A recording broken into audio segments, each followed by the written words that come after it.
చిత్రోదయ స్వాగతం మిత్రులారా. ఈరోజు వాయిదాలను మనం మాట్లాడుకోబోయే మంచి ఇంట్రెస్టింగ్ విషయం ఇది. పెద్దల గురించి. మీ కుల పెద్దలు అయి ఉండొచ్చు, మత పెద్దలు, గ్రామ పెద్దలు, పెద్ద పెద్ద పెద్దలు. Okay okay. సో అయితే పెద్దల్లో రెండు రకాలు ఉంటారు. ఒకళ్ళు నిజంగానే పెద్ద మనుషులు, పెద్దలు. రెండో వాళ్ళు గ్రద్దలు. ఓకే. పెద్దలు ఏం చేస్తారు? ఇద్దరి మధ్యన గొడవ అయినప్పుడు ఆ గొడవకి కారణం ఏంటి ఐడెంటిఫై చేసి సూతింగ్గా వాళ్ళిద్దరి మధ్యన ఉన్న కమ్యూనికేషన్ గ్యాప్ను పూడ్చి బంధాన్ని కలపాలి, నిలబెట్టాలి అనుకుంటారు. గ్రద్దలు ఏం చేస్తారు? ఆ బంధం చచ్చిపోతే బాగుండు, పీక్కు తినొచ్చు అని చూస్తూ ఉంటారనమాట. కిచ్చుకు కిచ్చుకు కిచ్చుకొని ఎట్లా పీకేద్దామని చెప్పి. అది డబ్బు అయి ఉండొచ్చు, వాళ్ళ ఈగో అయి ఉండొచ్చు, రివెంజ్ అయి ఏదైనా అయి ఉండొచ్చు. సో ఇలాంటి దిక్కుమాలను ఎలా ఐడెంటిఫై చేయాలి? ఓకే. జెన్యూన్ పీపుల్ ఎట్లా ఉంటారు, ఈ పనికిమాలిన వాళ్ళు ఎట్లా ఉంటారు, అది గ్రద్దలు ఎట్లుంటారు, పెద్దలు ఎట్లుంటారు చూద్దాం మనం. నిజంగా పెద్ద మనిషి అన్నవాడు ఎవడన్నా అండి. ఓకే. దాంతోపాటు నేను చివరిలో నేను ఫేస్ చేసిన, నేను ఫస్ట్ టైం జీవితంలో అలాంటి ఒక పంచాయతీ జీవితంలో చాలామంది పెళ్ళిళ్ళు అయిన తర్వాత చూస్తారు అలాంటి దిక్కుమాల పంచాయతీలు. నాది చేసింది పోలీస్ స్టేషన్లో జరిగింది. అది ఎట్లా జరిగిందో నేను డీటెయిల్గా చెప్తాను మీకు. ఆ పెద్ద మనుషులు ఎలా బిహేవ్ చేశారు, గ్రద్ద మనుషులు చెప్తా. ఓకే. జెన్యూన్ వాళ్ళు ఎట్లుంటారు? ఓకే. నేను సింపుల్ అండి. వాళ్ళు రెండు సైడ్స్ వింటారు. అక్కడికి ఒక పెద్ద మనిషి వచ్చినప్పుడు కూర్చున్నప్పుడు అమ్మాయి అబ్బాయి ఎస్పెషల్లీ భార్యాభర్తల మధ్య ప్రాబ్లం అనుకున్నప్పుడు రెండు వైపులా కూడా ఏం జరిగింది బాబు, ఏం జరిగిందమ్మా వింటారు. ఈ గ్రద్దలు ఎట్లుంటాయి? వాళ్ళు ఏదో ఒక సైడ్ తీసేసుకుంటారు. వాళ్ళు ఆల్రెడీ ఒక పక్కన వస్తారు. ఇక వాళ్ళ సైడే మాట్లాడతాడు. వాడు చివరి వరకు వాళ్ళ సైడే మాట్లాడతాడు. దిస్ ఫెలో ఇస్ గ్రద్ద. నీకు తెలిసిపోతుంది ఆడ దిక్మాల నోడరా బాబు అని చెప్పి. ఓకే. ఇక మ్యూచువల్ అండర్స్టాండింగ్ అంటే మీకు మ్యూచువల్ అండర్స్టాండింగ్ ఓకే కామన్గా మాట్లాడుతున్నారు అనుకోండి. అంటే కామన్గా ఇన్ ద సెన్స్ మిమ్మల్ని అంటే సమస్యను పరిష్కరించడానికి మాట్లాడుతున్నారు అనుకోండి. వాళ్ళ టోన్ మీకు తెలిసిపోతుంది కదా, వాళ్ళు ఎలా మాట్లాడుతున్నారని చెప్పి. సో మన ఇంట్లో పిల్లలు అన్న భావానికి వస్తారు. ఎవరైనా మీరు చూడండి, మ్యాటర్ సెటిల్ చేద్దాం అనుకున్న వాళ్ళు ఎప్పుడూ కూడా అవతల పక్కన భార్య భర్త ఇద్దరు విడివిడి కాదు, ఇద్దరు ఒకటే అన్న భావానికి వచ్చి మాట్లాడడం మొదలు పెడతారు కదా. సో మ్యూచువల్ అండర్స్టాండింగ్ని వాళ్ళు ఎంకరేజ్ చేస్తారు ఇలాంటి వాళ్ళు. అలా కాకుండా ఎప్పుడూ కూడా ఈ రెండో రకం ఉన్నాడు కదా గ్రద్ద, ద ఈగల్. వాడు ఎంతసేపు డిమాండ్స్, కమాన్ ఓకే మాకు ఈ డిమాండ్స్ ఉన్నాయి, ఎప్పుడు డిమాండ్స్ చెప్పేద్దామా అని చెప్పి వాడు కంగారు పడిపోతూ ఉంటాడు. నిజాయితీగా ఉండేవాళ్ళు, నిజంగా పెద్ద మనిషి తత్వం కలిగిన వాళ్ళు ఎంతసేపు దే టాక్ అబౌట్ సొల్యూషన్ ఏంటి, అరే ఏదున్నా కానీ వాళ్ళు ఈజీగా చెప్తారండి. అరే కలిసి ఉండాలా వద్దా నిర్ణయం మీదే, డెసిషన్ మీరు తీసుకోండి. మేము చేయగలిగిందల్లా మీకు ఎందుకు కలిసి ఉండాలి, ఎందుకు విడిపోకూడదని మాత్రం చెప్పగలం. మీరు మీ డిగ్నిటీకి దెబ్బ తగలకుండా సొల్యూషన్ గురించి మాట్లాడతారు. బట్ వీళ్ళు ఏం చేస్తారు అంటే భవిష్యత్తు గురించి మాట్లాడతారు వీళ్ళు. మా గ్రద్ద మావేలు ఏం చేస్తారు? They always focus on blame. ఆ రోజు అట్లా చేసావు, ఈ రోజు ఇట్లా చేసావు, డబ్బులు ఎందుకు ఇవ్వలేదు నువ్వు, ఆ రోజు ఎందుకు కొట్టావు, ఇవి తప్ప జరిగిపోయిన దాని గురించి తప్ప జరగాల్సిన దాని గురించి వీడు మాట్లాడు. పెద్ద మనుషులు ఎప్పుడూ కూడా మీ ప్రైవసీకి, మీ ఎమోషన్స్కి వాళ్ళు రెస్పెక్ట్ ఇస్తారు. వీళ్ళు దిక్కుమాలను ఎప్పుడు అవమానిద్దామా, అవకాశం దొరుకుతుందా ఒక మాట అనేద్దామా, ఇట్లాంటివి చూస్తుంటారు. ఇంకొక ముఖ్య విషయం, మీలో ఎప్పుడు వీళ్ళలో ఉన్న ఒక పెద్ద మనిషిలో ఉన్న గ్రద్ద కంప్లీట్గా బయటకు ఎప్పుడు వచ్చేస్తుందంటే అతను మాట్లాడుతున్నాడు, ఆమె మాట్లాడుతున్నారు, మీకు చెప్పారు ఒక 45 minutes 1 hour అయిన తర్వాత మీరు ఐఎమ్ సారీ అండి, ఏమీ అనుకోకండి, నేను డెసిషన్ తీసుకోలేకపోతున్నాను, అంటే కలిసి ఉండే ఉద్దేశం నాకు లేదు, మీరు ఎంత చెప్పినా సరే. అంటే వాడి ఫీలింగ్ ఏంటంటే నేను చెప్పినా నువ్వు వినవా, అంటే నువ్వేమైనా స్పెషలా నాకు? నువ్వేం స్పెషల్ కాదు కదా బాసు, ఇవాళే పరిచయం, ఇప్పుడే చూశాను ఆ పెసరపొండుకు మొహం వేసుకుని, రైట్? నువ్వు నాకు అంత స్పెషలే ఉంది, ఏం లేదు కదా, యూఆర్ నథింగ్ టు మీ. వాళ్ళ పక్క నుంచి వచ్చావు, పెద్ద మనిషిని అన్నావు, మాట్లాడన్నా, నువ్వు పెద్ద మనిషి అయ్యావు లేవని నేను అడిగాను నిన్నేమన్నా, అంటే ఎలా అయ్యేవని నేనేమన్నా అడగలేదుగా. జస్ట్ వైట్ షర్టు వేసుకుని వచ్చేసావు కాబట్టి పెద్ద మనిషిని నమ్మను నేను. నా ఒపీనియన్ ఇది, మా ఇద్దరి మధ్య జరిగిన సమస్య ఇది, నీకు అర్థం కావట్లేదా నా ఎమోషన్ ఏంటని చెప్పి, మా సమస్య ఏంటో అర్థం కావట్లేదా? వాళ్ళు డిమాండ్ చేస్తున్నారు, 50 లక్షలు అడుగుతున్నారు కలిసి ఉండాలంటే, నువ్వు ఇస్తావా, మీ బాబు ఇస్తాడా? ఇది వాళ్ళ మనసులో ఫీలింగ్, రైట్? అట్లా కాకుండా నిజాయితీ కలిగిన వాళ్ళు అంటే చెప్తారు, ఓకేనమ్మా మీ డెసిషన్ ఏదైనా పర్లేదు, బట్ ఒకసారి ఆలోచించండి, కొంచెం టైం తీసుకోండి. ఇట్లా మాట్లాడే వాళ్ళు ఉంటారు. అంటే వాళ్ళు ఏదైతే చెప్తున్నారో అది వినకపోయేసరికి అవతల పక్క వాళ్ళు వీళ్ళు రేజ్ అయిపోవడం, గట్టిగా మాట్లాడడం, డిమాండ్స్ మొదలు పెట్టడం, బ్లాక్మెయిలింగ్ చేయడం, ఇవన్నీ మొదలు పెడతారనమాట. ఓకే. థ్రెటనింగ్ లాంగ్వేజ్ వాడడం, నువ్వు మేము చెప్పింది వింటావా, అరెస్ట్ చేయమంటావా, ఇట్లాంటి దిక్కుమాలిన పనులు చేస్తున్నారు అంటే వాళ్ళని పెద్ద మనుషులుగా అంటే ఎందుకు డిఫరెన్షియేట్ చేయాలి అంటే అండి, వాళ్ళతో ఏ పని అవ్వదు, నువ్వు డెసిషన్కి వచ్చేయచ్చు ఇలా చేస్తున్నారంటే. అసలు ఫస్ట్ ఆఫ్ ఆల్ నీ వైపు వినరు. అమ్మాయినా అబ్బాయినా అవతల పక్క నుంచి వచ్చి నేను పెద్ద మనిషిని అని చెప్తే ఎవడన్నా అమ్మాయినా అబ్బాయినా నీ మాట వినరు వాళ్ళు, రైట్? ఓకే, అంటే సింపుల్ సైన్స్ అండి. వాళ్ళు ఎంతసేపు బ్లేమ్ గేమ్ ఆడటం, నిన్ను నిందించడం, అవమానించడం, వాడకూడని పదాలు వాడటం, మాట్లాడితే డబ్బుల విషయం తీసుకురావటం, లేకపోతే మా డిమాండ్స్ ఇవి చెప్పడం, ఇవి చెప్తున్నారు. వాళ్ళు ఏమన్నా నువ్వు ఆ పిల్ల ఏమన్నా, లేకపోతే అవతల పక్క వాళ్ళు ఏమన్నా కార్మికులా, నువ్వేమన్నా యజమానివా? డిమాండ్ చెప్తున్నావు, మేము నువ్వు తీరిస్తే కానీ జరగదు. పెళ్ళి అది, వివాహ బంధం అది, ఇద్దరు ఒక మాట అనుకుని మ్యూచువల్గా జరగాల్సిన పని అది. కాపురం చేసుకోవాలి కుదురుగా, అంతే తప్పితే నేను డిమాండ్ చేస్తున్నాను కాబట్టి ఎవడింటాడండి? వాళ్ళు రేపట్లో ఎవడింటాడు చెప్పండి? ఎవ్వడూ విండు. అమ్మాయినా అబ్బాయినా ఎవ్వరూ వినరు. ఉద్యోగాలు చేసుకునే వాళ్ళైతే అసలు వినరు. నువ్వు మంచిగా ముద్దుగా, ఇప్పుడు కొంతమంది పెద్దలు ఉంటారండి, ఓకే, నేను రియల్గా చూసిందే చెప్తున్నాను నేను. వాళ్ళు ఎలా ఎంత నీట్గా సందర్భాన్ని, ఆ వాతావరణం అసలు గంభీరంగా ఉంటుంది కదా. ఇప్పుడు అబ్బాయి అమ్మాయి పెళ్లి చేసుకున్నారో, ఒక 6 నెలల్లో సంవత్సరం కాపురం చేసిన తర్వాత గొడవ అయిందని పంచాయతీ జరిగితే పెద్దల మధ్యలో పెడితే అది ఎంత గంభీరమైన పరిస్థితి అది. అక్కడ సన్నగా తీసుకొచ్చి ఆయన ఆ పెద్ద, నేను చెప్తున్నా కదా, ఆయన ఎంత చక్కగా మాట్లాడతారంటే, నా దాంట్లో కాదు వేరే దాంట్లో చూశాను నేను, ఇది వేరే వాళ్ళ విషయంలో చూసా. ఆయన సడన్గా వచ్చి అబ్బాయి తరపున వచ్చాడు ఆయన రావటం. ఆయన ఏమా అమలో ఏంటి పకోడీలు బాగుండుతావు నువ్వు, మనం ఇంటికి వచ్చాము పెడతావు వాళ్ళు మాకు, ఈ టైప్లో మొదలుపెట్టాడు. సో వాళ్ళకి అవతల పక్క వాళ్ళకి ఏం ఫీల్ కలుగుతుంది? వాళ్ళు ఏదో ఒక చిన్నాన్నతోటో, వాళ్ళ బాబాయ్తోటో, వాళ్ళ పెద్దనాన్నగారితోటో మాట్లాడిన ఫీలింగ్ కలుగుతుంది. ధైర్యంగా ఇంతో మన మనసులో ఉన్నది చెప్పొచ్చు అన్న భావం కలుగుతుంది. అది తీసుకురాగలగాలండి పెద్ద మనిషి అన్నవాడు. అందులో తప్పితే కాల్ మీద కాల్ వేసుకుని నువ్వు అది చేయి, నువ్వు ఇది చేయి, నీ అబ్బా నీ ఇంట్లో మీ భార్య పిల్లలే నీ మాట వినరు, తింగరదవా, మాకేందిరా నువ్వు చెప్పేది అనిపిస్తుంది, వీళ్ళకి అనిపిస్తుంది. ఎప్పుడు కూడా హ్యూమన్ మైండ్ రివర్స్లోనే ఆలోచిస్తుంది కదా. నేను పెద్ద మనిషిని అని 10 సార్లు చెప్తున్నావు అంటే నువ్వేంట్రా పెద్ద మనిషి, అవతల పక్కోడు అదే మొదలు పెడతాడు. సరే, మా విషయంలో ఏం జరిగిందో చెప్తాను. సో నన్ను పీకు తినేశారండి. నువ్వు ఎప్పుడు వస్తున్నావు, బయలుదేరావా, ఎలా వస్తున్నావు, ఫ్లైట్కా, ట్రైన్కా, టికెట్ తీసుకున్నావా, నాకు టికెట్ డీటెయిల్స్ చెప్పు, ఇట్లా కాల్చుకు తినేశారు. నాకు అప్పుడన్నా అనుమానం రావాల్సింది, నాకు అనుమానం రాలేదు. తింగర వల్ల వెళ్ళాను నేను. అంటే వాళ్ళు చెప్పింది ఏంటంటే, బాబు నీ మీద కంప్లైంట్ వచ్చింది, నువ్వు వచ్చి నీ వర్షన్ చెప్పేసి సంతకం పెట్టేసి వెళ్ళిపోన్నారు. సో దానికోసం వీళ్ళని ఎందుకు తీసుకెళ్ళటం, రైట్? మనం తప్పు చేయలేదు కాబట్టి, నేను కొన్ని తప్పు చేయలేదు అన్నాను, కొన్ని ఎవిడెన్స్లు పట్టుకుని నాతోటి మా నాన్నగారు, మా తాతగారు, నేను ముగ్గురు వెళ్ళాం. 3 తరాలు దిక్కుమాలలో, ఎప్పుడు పోలీస్ స్టేషన్కి అప్పటివరకు ఎప్పుడు వెళ్ళా, ఫస్ట్ టైం జీవితంలో. సరే వెళ్ళి సంతకం పెట్టి వచ్చేద్దామంటే, మేము వెళ్ళిన తర్వాత లోకల్ ఎమ్మెల్యే గారట, అప్పుడు ఆ ఎమ్మెల్యే కానీ, అప్పుడు ఆ హోమ్ మినిస్టర్ కూడా అదే ప్రాంతం వాళ్ళ ఊరు వాడే. సో ఎమ్మెల్యే గారికి సదరు పోలీస్ ఆఫీసర్ ఫోన్ చేశాడండి. వినబడుతుంది, అవతల పక్కన గట్టిగా మాట్లాడుతున్నాడు. ఆయన 4 మాటలు మాట్లాడాడు, అందులో 5.5 బూతులు ఉన్నాయి. 4 మాటల్లో 5.5 బూతులు మాట్లాడాడు. ఆ ఫోన్ పెట్టేసిన తర్వాత పోలీస్ ఆయన ఎక్స్ప్రెషన్ ఇంకా గుర్తుందండి. ఇది కర్మరా నాకు, ఈ ఉద్యోగం ఏంటో, ఈ గోల్ ఏంటో. ఎమ్మెల్యే గారి అతని ప్రధాన అనుచరుడట, లోకల్గా బాగా డబ్బులున్నా, ఒక రకంగా కులపెద్ద అనుకోండి, ఆ కులపెద్దట. ఇంకొక దొర అని ఏదో పిలుస్తున్నారని దిక్కుమాలని. ఓ పక్క 10 మంది, వెనకాల 10 మంది బ్యాచ్, మొత్తం అందరూ తెల్ల చొక్కాలు, మొత్తం అందరూ వైట్ షర్ట్లు వేస్తారనమాట. మీరు ఏం వాడుతున్నారు, ఏం పౌడర్ వాడుతున్నారు, మరి వాషింగ్ పౌడర్ తెలీదు. వచ్చారు మొత్తానికి. సాయంత్రం ఎప్పుడో వచ్చారండి, పొద్దున్న కాల్ చేస్తే సాయంత్రం వరకు అలా కూర్చుని పడిగాపులు పడ్డాం, ఎప్పుడు తెల్లారదా అన్నట్టు. ఓకే, మాకు తెలియదు కదా ఇలా ఉంటుందని, మాకేం తెలుసు. సంతకం పెట్టి వెళ్ళిపోవడం అంటే ఏంటో అనుకున్నాం మేము. అప్పట్లో మరి అప్పుడు భుట్టో గారు పాకిస్తాన్ ప్రధానమంత్రిగా ఉన్నప్పుడు పరిస్థితి మాకు అసలు ఐడియా లేదు కదా. సో వాళ్ళు వచ్చారండి, రావడమే. వాళ్ళు ఏదో పెద్ద వీవీఐపీలు అన్నట్టు మమ్మల్ని బయట వెయిట్ చేయమని చెప్పారు. సరే మేము వచ్చి బయట కూర్చున్నామండి. తర్వాత వీళ్ళు వెళ్ళిన తర్వాత పోలీసు వాళ్ళు మాట్లాడారు. అప్పటికే పోలీసు అయినా మా మీద వేసిన ఎఫ్ఐఆర్ అంతా చదివి వినిపించాడు. నా మీద ఇచ్చిన కంప్లైంట్, ఎఫ్ఐఆర్ కాదు, కంప్లైంట్ కాపీ మొత్తం చదివి వినిపించాడు. అప్పటికే నాకు మబ్బులు అది విడిపోయే శుభ్రం, ఆకలి కూడా చచ్చిపోయింది అనుకోండి, అది వేరే విషయం. నిద్ర లేదు, ఆకలి లేదు అన్నట్టు, ఇది ఏంటి ఇలా రాశారు కంప్లైంట్ అని చెప్పి. సరే, లోపలికి రమ్మన్నారు. కొంతసేపు ఉన్నాక లోపలికి రమ్మన్నారు. వాడేదో పెద్ద కలెక్టర్ అయినట్టు కొంతసేపు ఉన్నాక లోపలికి రమ్మన్నారు. నేను మా నాన్నగారిని, మా తాతగారిని, మీరు ఉండండి నేను వెళ్తానంటే, మా నాన్నగారు ఒప్పుకోలేదు. మా తాతగారిని బయట కార్లో కూర్చోబెట్టి మేము మాత్రం వెళ్ళాము లోపలికి. సరే వెళ్తే అక్కడ మా నాన్నగారు కూర్చున్నారు. నన్ను మాత్రం నువ్వు కూర్చోవద్దని కానీ ఏమీ చెప్పలేదు.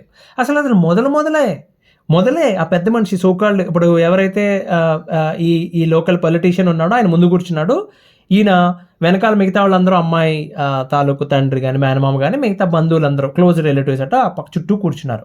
అతను ఈ టైప్లో ఇలా పెట్టుకుని గడ్డంగా చేపెట్టుకుని ఇలాగైనా అమ్మాయిని టార్చర్ పెట్టేది. డైరెక్ట్ క్వశ్చన్, అరే టార్చరా, అరే టార్చర్ అంటే ఏంటిరా, పొద్దు నుంచి మమ్మల్ని పెడుతున్నారు ఇక్కడ, అదిరా టార్చర్ అంటే, ఏం జరిగిందని కూడా అడగవా నన్ను? అప్పుడు మనం ఏం చేయగలమండి? Public humiliation. Police was watching, police was just okay అలా నిలబడి ఫన్ చూస్తున్నారు వాళ్ళు ఏం చేయలేరు, బికాజ్ పాలిటీషియన్ చేతిలో పెట్టారు. మన అసలు పాలసీనే మిస్టేక్ అండి. పోలీస్ స్టేషన్లో పోలీసు తప్ప వేరే వాళ్ళకి ఎవ్వరికి పవర్ ఉండకూడదు. పోలీస్ స్టేషన్లో ఒక ఎమ్మెల్యేనో ఇంకే రాజకీయ నాయకుడు లోపలికి వచ్చి కాలు మీద కాలేసి కూర్చున్నాడు అంటే మోకాలు చెప్పలు తీసేయాలని చెప్పి రాయాలి రాజ్యాంగంలో. తీసేయండి, ఒక్క ఫోటో బయటకు వస్తే ఆ 2 మోకాలు చెప్పులు అందరూ చూస్తుండగా నరికేయండి అని చెప్పి పెట్టాలి. అప్పుడు కానీ బుద్ధి ఉండదు వీళ్ళకి. రాజకీయ నాయకులు లోపలికి వచ్చి సినిమాలు చూపిస్తే ఏంటో అనుకుంటాం మనం, ఇదే పరిస్థితి. అరే అది అతను ఆ కంప్లైంట్లో ఉన్నది యాజ్ ఇట్ ఈజ్ నా మీద రుద్దడానికి, ఇలా ఎందుకు చేసావు అలా ఎందుకు చేసావు అని అడుగుతున్నాడు. అరే అది ఫ్యాబ్రికేటెడ్ రా తింగరేదవా. వాళ్ళు సెక్షన్స్ కవర్ చేయడం కోసం రాశారు. వెనకాల 10 మంది బ్యాచ్, అందులో ఒకడు మొదలు పెట్టాడండి. అతను అంటాడు, అతను కూడా హీఈస్ ఆల్సో పెద్ద మనిషి అట, ద మెచ్యూరర్. సో అతను ఏమంటాడంటే వీళ్ళింటికి, అంటే అతను నా మీద కంప్లైంట్ అనమాట, ఎలా మాట్లాడుతున్నారు తెలుసా, 5 ఒకేసారి మాట్లాడుతున్నారు. 5 people నా మీద కంప్లైంట్లు చెప్తున్నారు ఈ పెద్ద మనిషికి. సో నేను అలా ఎదురుగా నిలబడి, ఓకే అతను ఏమంటాడంటే, హైదరాబాద్ వీళ్ళు ఇంటికి వెళ్ళండి, అసలు మాతో మాట్లాడే ఎంత పొగరబోతో అంటాడు. వాళ్ళ హైదరాబాద్ వచ్చిన సందర్భం ఎలాంటిదంటే అండి, 3 రోజుల నుంచి 3 days, అంటే నాకు అప్పటికే నా జీవితానికి వైరస్ పెట్టి ఒక 6 నెలలు అయింది, బట్ బాడీలో వైరల్ ఫీవర్ వచ్చిందో 3 days నుండి. 3 రోజుల నుంచి సరైన ఫుడ్ లేదు. I was just having some milk are bread ఏదో తింటున్నా. హాస్పిటల్కి వెళ్ళాలి అంటే ఇంట్రెస్ట్ కూడా లేదు. ట్యాబ్లెట్ వేసుకుంటే తగ్గిపోతుంది, అలా పడున్నా. డోర్ నాక్ చేశారు. పెద్ద గుంపు, ఏందిరా ఎంతమంది వచ్చారని చెప్పి చూస్తే, పోనీ నువ్వు అలా ఉన్నావేంట్రా, ఇంత ఫీవర్ ఎలా ఉంది? ఒక పక్క నేను అమ్మాయికి మెసేజ్ కూడా పెట్టాను, నాకు ఒంట్లో బాగలేదు ఇప్పుడు ఈ గొడవలే వద్దని చెప్పి. వచ్చారు, ఏమయ్యా నగలు కావాలట, వాళ్ళు తెచ్చేయమని చెప్పారు.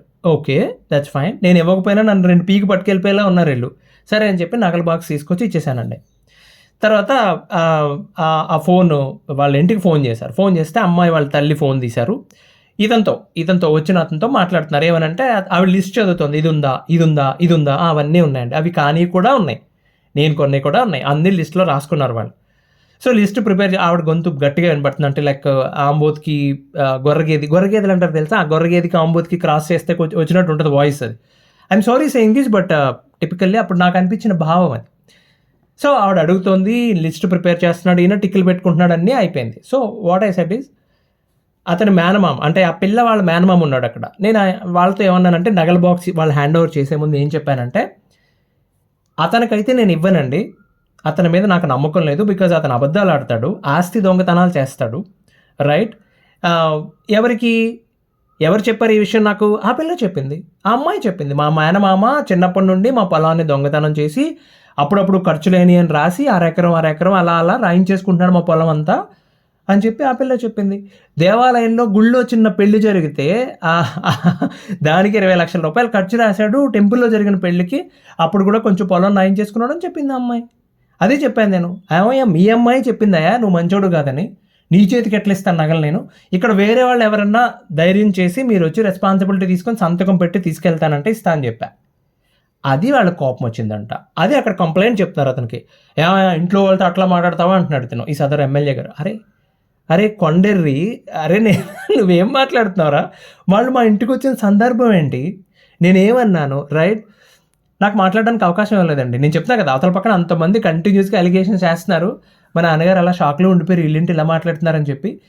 మా తాతగారిని లోపలికి తీసి చెప్పాను కదా, ఆయన పక్కా రైతు, పైగా చేతిలో ఎప్పుడూ కర్ర ఉంటుంది, ఎవడొకడికి బుర్రకు అడ్డంగా పెట్టా, తర్వాత పోలీస్ కేసు ఆ గాడిది గుడ్డ తర్వాత బుర్ర మీద కొట్టేస్తారు ఎవరొకరికి ముందు. సో అందుకని ఆయన బయటే ఉన్నారు. నేను అనేది ఏంటంటే అండి, ఏమండి చిన్నప్పటి నుండి మేము రూపాయి పోగేసి, మేమంటే నేను ఒక్కడే కాదండి, చాలామంది పరిస్థితి ఇదే. ఏమండి చిన్నప్పటి నుండి ఇంటి దగ్గర తల్లిదండ్రులకు సహకారం అందిస్తూనే ఇంకో పక్కన చదువుకుని మెరిట్లో పాస్ అవుతూ యూనివర్సిటీ ఫస్ట్ ర్యాంక్ వచ్చినా సరే రిజర్వేషన్ లేదు కాబట్టి ఫీజు కట్టాల్సిందే అంటే మా అన్నయ్యను బ్రతిమాలుకుని, వాడు పాపం అక్కడెక్కడో మైసూర్లో ఉంటే నా కోసం వాడు శాలరీ సర్టిఫికేట్ పట్టుకుని బ్యాంక్ వచ్చాడు ఇక్కడికి, ఏంటి ఎడ్యుకేషన్ లోన్ ఇవ్వడానికట. ఎడ్యుకేషన్ లోన్ ఇవ్వనాక బ్యాంకులో ఎవరో ఒకరు గ్యారంటీ కావాలని చెప్పారు. ఆడు పాపం అంత దూరం నుంచి మా రామచంద్రపురం వచ్చి నాకు లోన్ ఇప్పిస్తే అక్కడ కష్టపడి చదువుకొని రెసెషన్ టైంలో బయటపడి ఉద్యోగాల కోసం ఎత్తుక్కుని మాకు మేమే కష్టపడి సాధించి సినిమాలు చూడడం తప్ప వేరే ఏ అలవాట్లు లేని మేము రోజుకు 14 గంటలు పనిచేస్తూ ఒక్కో మెట్టు ఎదుగుతూ సంపాదించిన ప్రతి రూపాయిలోని 30 పైసలు చొప్పున లక్షల కొద్ది ట్యాక్సులు కడుతూ ఇంత నిజాయితీగా బ్రతుకుతున్న మమ్మల్ని ఊళ్ళో మంది దగ్గర లాక్కుని పీక్కొని సంపాదించిన జబ్బుతో రాజకీయ నాయకుడు అయిపోయి అవినీతి సొమ్ముతో కుటుంబాన్ని పోషించుకుంటున్న ముష్టి వెధవలు వీడు ప్రశ్నిస్తాడా? నేను సమాధానం చెప్పాలా? పైగా నిలబడి. వాడు మాటలు విన్నాక నాకు కలిగిన భావం అదండి. వాడి మీద చాలా అలిగేషన్స్ ఉన్నాయి. దిక్కుమాలిన ఎదవ లారీలు కొంటాడని చెప్పి అక్కడ జనాలు అందరికీ తెలుసు. నాటు సారా కాస అమ్మే దొంగల దగ్గర నుండి గంజాయి అమ్మే వాళ్ళ దగ్గర నుంచి చివరికి నిజాయితీగా బతికే వాళ్ళు సన్నకారు రైతుల వరకు అందరూ తిట్టుకుంటారు. వాడొచ్చి ఆ బూతులు రాయుడు వచ్చి నాకు నీతులు చెప్తున్నాడు. మధ్యలో సడన్గా అంటాడు, మీ కులంలో ఆడపిల్లలు ఎట్లా ఉంటారా, నువ్వు అంత టార్చర్ పెడతావు. ఒరే, నేను కూడా ఆ కులమే కదరా, నేనేమన్నా గురుగ్రహం నుంచి వచ్చానా? నేను కూడా అదే కులం కదా, దిక్కుమాలిన వాళ్ళారా. సో అదండి చాలా తర్వాత okay that's a different story. నాకు అప్పుడే అర్థమైంది. Okay, first 1.5 hour I tried my best. చాలా ప్రశాంతంగా ఎక్స్ప్లెయిన్ చేయడానికి ట్రై చేశాను నేను. మధ్యలో మా నాన్నగారిని ఏకవచనంతో మాట్లాడాడు. అతను సదరు పెద్ద మనిషి అన్న అతను మా నాన్నగారిని ఏకవచనంతో మాట్లాడాడు. నేను కూడా అతను ఏకవచనంతో మాట్లాడాను. వాళ్ళు కొంచెం షాక్ అయ్యారు. షాక్ అయితే నేను చెప్పాను, మాస్టరు మీరు ఏదైనా చేసుకోండి, కేసు ఫైల్ చేస్తారా, ఫైల్ చేసి అరెస్ట్ చేసుకోండి. మా నాన్నగారిని ఏదైనా అంటే ఒప్పుకోండి. ఆయనకి అసలు సంబంధం లేదు, వాళ్ళు ఈ ఊర్లో ఉన్నారు, రైట్. దిక్కుమాల సంబంధం తీసుకొచ్చింది ఆయనే, పాపం ఆయనకి విషయం తెలియక. ఓకే, ఆ పిల్లని ఏమీ అనలేదు వాళ్ళు, అసలు వాళ్ళకి సంబంధం లేదు, వాళ్ళు ఊర్లో ఉంటారు, వాళ్ళకి ఏం సంబంధం. మీరు ఆయన ఏకవచనంతో మాట్లాడితే నేను కూడా మాట్లాడతాను, కేసు ఫైల్ చేసుకుంటారో చేసుకోండి, అమ్మ నా బూతులు తిడతా, ఓకే అని ఓపెన్గా చెప్పిన తర్వాత అప్పుడు కొంచెం తగ్గి అప్పుడు మాట్లాడడం మొదలుపెట్టారు. ఇంకా డిమాండ్స్, ఓకే ఆ డిమాండ్స్ ఉన్నాయి, ఈ డిమాండ్స్ ఉన్నాయి, మాకు కాశ్మీర్ మాకు ఇచ్చేసేయాలి, ఓకే ట్యాంక్ బండ్లో నా విగ్రహం పెట్టించాలి, ఇవన్నీ మొదలుపెట్టారు. ఓకే దట్స్ ఫైన్, డిమాండ్స్ ఏం చేసాం తర్వాత విషయం అండి. బట్ నేను చెప్తుంది ఏంటంటే, పెద్ద మనుషులు అనేవాళ్ళు ఇలా ప్రవర్తిస్తే వాళ్ళతో ఎలా డీల్ చేస్తారండి? మాకులాగా తింగరోళ్ళలాగా ఇద్దరు వెళ్ళకండి. నేను ఎప్పుడు చెప్పే విషయం, ఇద్దరు వెళ్ళకూడదు. మీకు కూడా అడ్వకేట్ ఉండాలి, ఎస్పెషల్లీ న్యూట్రల్ పర్సన్, గట్టిగా మాట్లాడేవాడు ఎవడో కూడా ఉండాలి. అంటే అరిచేవాడు కాదు, ధైర్యంగా మాట్లాడేవాడు. ఏం చేస్తావా, కొట్టి చంపేస్తాడు మమ్మల్ని, చంపలేవు కదా మమ్మల్ని ఇక్కడ, నువ్వు ఇలా మాట్లాడేవాడు ఎవడొకడు కూడా కావాలి మీకు కూడా పోలీస్ స్టేషన్కి వెళ్ళినప్పుడు. ఏమండి ఆ తర్వాత వీలైతే కాన్వర్సేషన్ రికార్డ్ చేయండి. ఏమండి ఇవి ఏమీ వర్కౌట్ కాలేదండి, హ్యాండ్స్ అప్ సిచ్యువేషన్, మిమ్మల్ని అక్కడ కార్నర్ చేసేసారు, బ్లాక్మెయిల్ చేస్తున్నారు. ఇప్పుడు మీకు తెలియాల్సింది ఏంటంటే నటించడం తెలియాలి. ఆ రోజు నేను చేసింది అదే. ఓకే, ఇక మీ చేతులు దాటిపోతుంది అనుకున్నప్పుడు బాగా నటించడం తెలియాలి. వాళ్ళు డిమాండ్ చేస్తున్నారా, ఒక సైడ్కి వెళ్ళిపోతున్నారా, మిమ్మల్ని అగౌరవంగా మాట్లాడుతున్నారా, బ్లాక్మెయిలింగ్ దిగుతున్నారా, వాళ్ళు పెద్ద మనుషులు కాదు, గ్రద్ద మనుషులు. ఒక గ్రద్ద వచ్చి పీకుతున్నాక రెడీగా ఉన్నప్పుడు నువ్వు యూ జస్ట్ నీడ్ టు దాన్ని మైండ్ మార్పించాలి. మీరు ఏం చెప్తే అదేనండి, మీరు ఎలా చెప్తే అలా చేద్దాం, ఓకేనా అని. వాడి స్టేషన్ నుంచి నువ్వు ఆ గుమ్మం దాటి బయట పెట్టిన తర్వాత పోరా పుస్కి అని డంబ పుస్కి వాళ్ళ మాటలు అందులో పెట్టిన కోర్టులో ఆ పోలీస్ స్టేషన్లో చేసిన సంతకాలు అవన్నీ యూ కెన్ రేపొద్దని చాలా కన్విన్సింగ్గా చెప్పొచ్చు అండి, చాలా కంఫర్టబుల్గా చెప్పొచ్చు. నిజానికి కోర్టులో జడ్జి గారి ముందు నిలబడి కూడా చెప్పొచ్చు, సార్ ఆ రోజు పలానా ఎమ్మెల్యే ఉన్నాడు, నేను టైం కూడా చెప్తున్నాను, రాత్రి 9:30 నా చేత బలవంతంగా సంతకం పెట్టించారు బ్లాక్మెయిల్ చేసి, ఆ రోజు నేను అక్కడే ఉన్నాను, రైట్. ఇలా చెప్తే లేనిపోని టెన్షన్ మొదలవుతుంది ఎదవలకి. సో ఇదండి విషయం. సో వాళ్ళు డీల్ చేయడం ఎలా అని చెప్పి ఏం లేదండి, మీరు నిజాయితీగా ట్రై చేయండి, అందంగా చెప్పి చూడండి, లేదు కార్నర్ అయిపోతాం. ఇది కొంతమంది విషయాల్లో, చాలా రేర్ విషయాల్లో ఆడపిల్లలు కూడా చేస్తున్నారు, బట్ చాలా రేర్ అండి. ఇలా పంచాయతీలో ఎక్కువ మంది ఇబ్బంది పెట్టేది, హింస పెట్టేది నిజాయితీగా అదే ప్లేస్లో కనుక ఒక నిజంగా పొగరబోతూ మంచి బూతులు రాయడం ఎవడన్నా ఉండి ఎవడరా నువ్వు పెద్ద మనిషి అని మొదలుపెట్టాడు అనుకోండి, వీళ్ళు పారిపోతారు. భయాలు వీళ్ళకి. ఒకడు మిమ్మల్ని ఎవడన్నా భయపెడుతున్నాడు అంటే వాడికి చాలా భయం అని అర్థం. అది కూడా చూశాను నేను. ఆ పంచగట్టి ఎవడరా నువ్వు పెద్ద మనిషి అనగానే వీడు ఏంటో ఇలా మాట్లాడుతున్నాడు, లేనిపోనివన్నీ మొదలు పెడుతున్నాడు. వాళ్ళు అంతే కదా, లేనిపోనివన్నీ మొదలెడతారు. ఎవడరా నీ సంగతి ఎవడో తెలుసురా, నీ పురాణం ఎవడో తెలియదురా, ఆడ పొలం లాక్కోలేదను, ఆడ స్థలం లాక్కోలేదను, నువ్వు కూడా నాకు నీతులు చెప్తున్నాడు మొదలు పెడితే అతను పరివేం అయిపోద్దండి, రైట్. పోలీసులు ఏదన్నా ఎంటర్టైన్ చేస్తారు, వాళ్ళు హాయిగా ఎంజాయ్ చేస్తారు, వాళ్ళదేం పోయింది. బట్ అప్పటికప్పుడు కేసు రాసేసి ఎమ్మెల్యే గారిని తిట్టాడు అని చెప్పి రాయలేరు కదా, 498 రాయాలి. దాంట్లో అరెస్ట్ చేయాలా చేయకూడదు తర్వాత విషయం, దట్స్ ఓకే. బట్ ఇలా భయపెట్టే వాళ్ళు ఉంటారు. సో నేను చెప్పేది వీలైనంత దూరంగా ఉండండి సార్ ఇలాంటి దిక్మాల వాళ్ళకి. పంచాయతీలు జరిగితే పోలీస్ స్టేషన్లో పెడితే వెళ్ళనని చెప్పండి. ఫస్ట్ ఆఫ్ ఆల్ ఇంటి దగ్గర జరగాలి. మీ వైపు నుండి కూడా పద్ధతి గల వాళ్ళని, గట్టిగా మాట్లాడే వాళ్ళని, కొంచెం డబ్బులున్న వాళ్ళు ఎవరైనా ఉంటే వాళ్ళని తీసుకెళ్ళండి. డబ్బులున్న వాళ్ళ మాట వింటారు సార్. ఓకే, అదే విషయం. మళ్ళీ వాయిదాలో ఇంకా ఎగ్జాంపుల్స్ చెప్తాను. నేను చాలా కేసెస్ ఉన్నాయి. ఇంకో 2 కేస్ స్టడీస్ చూద్దాం. పెద్ద మనుషుల విషయంలో అద్భుతంగా ఉంటే మీరు భలే థ్రిల్ ఫీల్ అవుతారు. అలాంటి పెద్ద మనుషుల ఎగ్జాంపుల్స్ చెప్తాను నేను. నెక్స్ట్ వాయిదాలో కలుద్దామండి. అంతవరకు సెలవు. ధన్యవాదాలు.